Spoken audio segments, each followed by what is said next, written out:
గోడు చిక్కుడుకాయ కూర అండి ఇవాళ రెసిపీ. ఈ గోడు చిక్కుడుకాయ పల్లీ కారంతో చేసుకుందాము. స్పెషల్గా బాగుంటుంది. చూడండి, వేడి వేడి అన్నంలో చాలా బాగుంటుంది.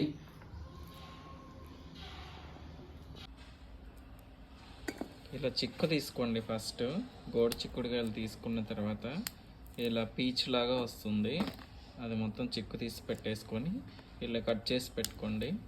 వాష్ చేసుకోండి. ఇందాకలా పీల్ తీసి పెట్టుకున్నాం కదా, ఇలా మంచిగా వాష్ చేసుకున్న తర్వాత ఇలా పప్పు కుక్కర్లో ఒక 2 గ్లాసుల వాటర్ పోసుకొని బాగా ఉడికించుకోవాలి. 2 విజిల్స్ రానిచ్చుకోండి, సరిపోతుంది. దీంట్లో కొంచెం సాల్ట్ కూడా వేసుకోండి. కొంచెం సాల్ట్ కూడా యాడ్ చేసుకొని మూత పెట్టేసుకొని ఒక 2 విజిల్స్ రానిద్దామండి. గోడు చిక్కుడుకాయ 1/2 కిలో ఉన్నాయి మొత్తం. నేను ఒక 4 వెల్లుల్లి తీసుకుంటున్నాను. కొంచెం సాల్ట్ వేసుకోండి, ఒక టేబుల్ స్పూను కారం వేసేసుకోండి. మీరు ఎక్కువ కారం తింటే కారం ఎక్కువ వేసేసుకోండి. కొంచెం ఒక గుప్పెడు పల్లీలు వేసుకుందాం. ఇవి పల్లీలు కారం పట్టుకుందాం ఫస్ట్ గోడు చిక్కుడుకాయలోకి. ఈ లోపల అవి ఉడికిపోతూ ఉంటాయి. ఈ లోపల కారం పట్టేసుకుందాం మనం. ఇలా మంచిగా ఉడికిపోవాలండి. 3 విజిల్స్ వచ్చాక తర్వాత ఇట్లా వడపోసేసుకుందాము. ఇలా వడపోసుకొని పక్కన పెట్టేసుకోండి. ఫస్ట్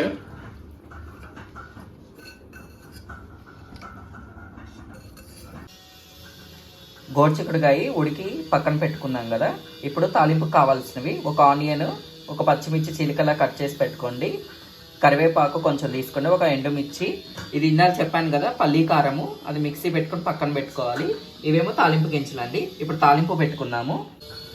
ఆయిల్ హీట్ ఎక్కిందండి. ఇప్పుడు తాలింపు గింజలు వేసేసుకున్నాము.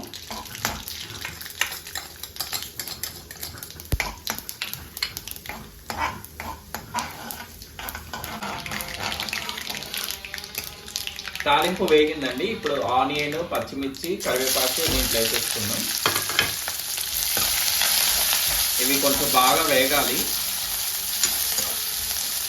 ఒక 2 మినిట్స్ వరకు వేయించుకున్న తర్వాత పల్లీ కారం యాడ్ చేసుకుందాం. ఒక చిటికెడు పసుపు యాడ్ చేసుకుందాం.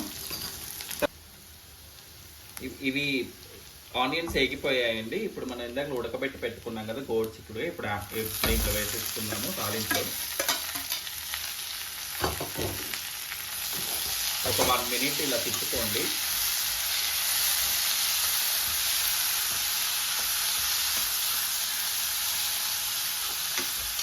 ఒక 2 మినిట్స్ ఇలా వేగిన తర్వాత ఇప్పుడు కారం యాడ్ చేసుకుందాం. ఇందాకలో పట్టి పెట్టుకున్నాం కదా పల్లీల కారము. ఇది పల్లీలు వేయించిన పల్లీలే తోనే కారం చేసుకోవాలండి. ఇందాకలు చెప్పడం మర్చిపోయాను. ఇలా కారం యాడ్ చేసుకున్నాక బాగా తిప్పుకొని ఒక 2 మినిట్స్ ఇలా తిప్పుకొని సిమ్లో ఉంచుకుని ఇలా తిప్పుకొని ఒక 2 మినిట్స్ ఇలా కారం వేసుకున్న తర్వాత పల్లీల కారం ఇలా ఒక 2 మినిట్స్ మగ్గనిచ్చిన తర్వాత ఇంక స్టవ్ ఆఫ్ చేసుకుందాం.